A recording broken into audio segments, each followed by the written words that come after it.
سلام خدمت همراهان عزیز، امیدوارم حالتون خوب باشه. ما هم یه نگاهی داشته باشیم به چارت طلا و سناریویی که میشه برای هفته پیش رو مد نظر داشت. قبلش یه نگاهی داشته باشیم به تحلیل هفته قبلمون روز دوشنبه.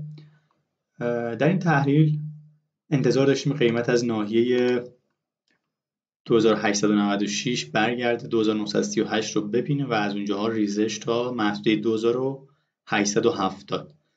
این حرکت تا حدودی به درستی انجام شد، با این تفاوت که اومد این در واقع از این پایین‌تر حرکت صعودی رو به سمت 2938 شروع کرد و بعدش ریزش هم که دیروز یک حرکت بالای 500 پیپ اتفاق افتاد. امیدوارم استفاده کرده باشید. از دیروز در گروه هم اگر اشتباه نکنم به دوستان گفتیم که اینجا جای خرید نیستش و از محدوده 2939 دیدگاه سل داشتیم که خودمون ازش جا موندیم و تارگتی هم که مد نظر بود 2890 بود که دیده شد و قیمت فراتر از اون هم رفت. برای هفته پیش رو اما از تایم هفتگی شروع کنیم بهتر. در تایم فریم هفتگی ما اصطلاحاً در یک روند صعودی و کانال صعودی قرار داریم، اما قیمت هفته گذشته به سقف این کانال برخورد کرد و از نظر کندل شناسی هم کندل هفتگی در شرایط خوبی بسته نشد، یک شادو بلند داره و این نشونه خوبی برای ادامه روند صعودی نیستش. توصیه بنده اینه که اگر خریدار هستید اینجاها با احتیاط بیشتری عمل کنید، احتمال ادامه اصلاح وجود داره.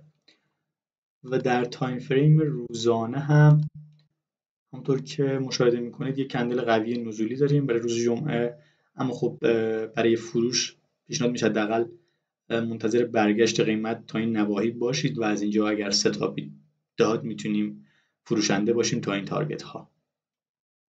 در نهایت در تایم فریم یک ساعته هم اینجا یک ناحیه داریم که میتونه قیمت رو مجددا بفرسته به سمت 2910 و یه نکته این که در تایم فریم هفتگی اون شادو رو اگر اندازه بگیریم ناحیه 50% اون شادو اینجاها قرار میگیره و یه دیدگاهی که وجود داره اینه که لانگ شادوها معمولا یک هیدن گپ یا گپ مخفی در ناحیه 50% شون داره که بیشتر مواقع دیده میشه.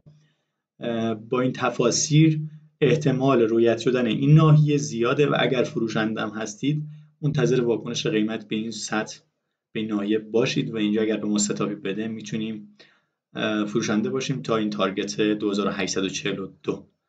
خب بیشتر از این وقت رو نمیگیرم دوستان. حالا در طول هفته هم اگر ستاپی بده اینجاها سعی میکنم در گروه خدمتتون در گروه کانال قرار بدم تا با هم استفاده کنیم. خسته نباشید.